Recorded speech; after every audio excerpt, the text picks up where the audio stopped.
Hey everyone, it's Jason from Mishimoto. Today I'm going to show you under the hood of the EcoBoost Mustang what's different, what kind of products we're going to develop for it, as well as what everything looks like when it's taken out of the engine bay.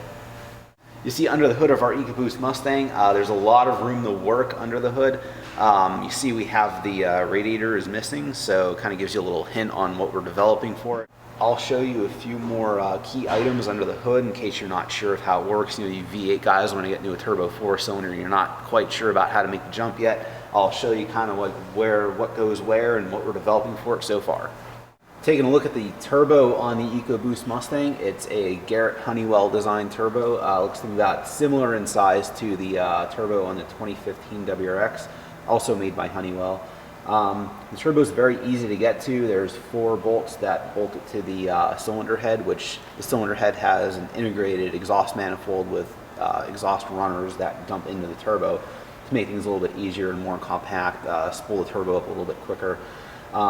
See the hot side charge pipe coming off the turbo. It's a very small diameter, so we might be looking to upgrade that in the future as well.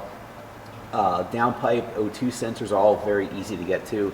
I would say for you guys with hopes of putting bigger turbos on these cars, it should take really quick to do, probably about 2 hours or so at the most, counting all of the oil and coolant lines. Speaking of which, this uses oil for lubrication as well as coolant running through the turbo to cool it down as well. So there's no need to let the car idle for 10 minutes when you're done driving it aggressively. So it's a water-cooled turbo and you don't have to really worry about that so much.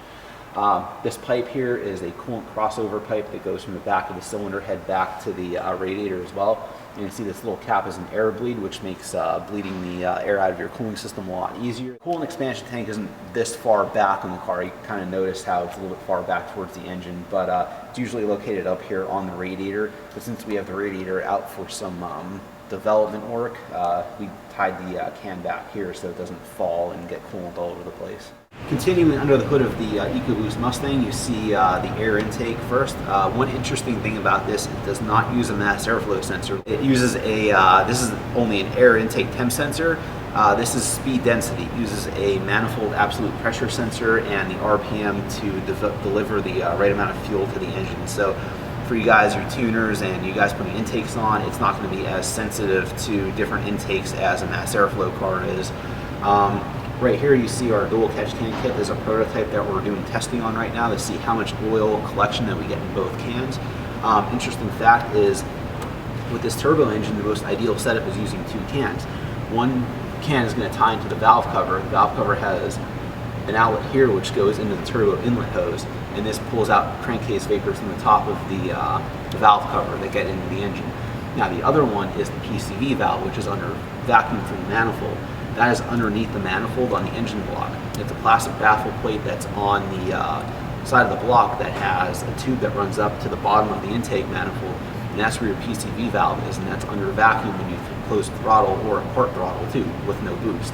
So the other can ties into that circuit too.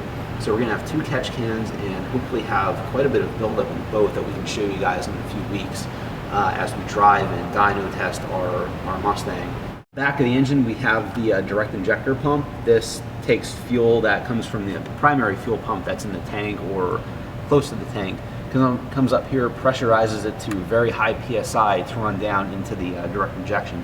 Direct injection system, unlike your normal port injection, needs very high fuel pressures to inject the fuel into the combustion chamber, because as the fuel is being injected into the combustion chamber, the piston's already up on its upstroke, and the compression in the cylinder is also very high, so it needs that high fuel pressure to blow all that fuel into the combustion chamber to get burnt. So the fuel pump's located here. Your high pressure fuel lines come down and around underneath the intake manifold is where your direct injectors are. And on this other side here is also a cam-driven vacuum pump that drives some of the accessories and the brake booster as well.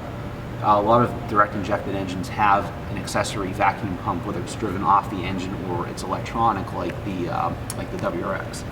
So if you guys have any more questions about the engine, any technical questions, feel free to PM us or post on the forums, and we'll be happy to answer them.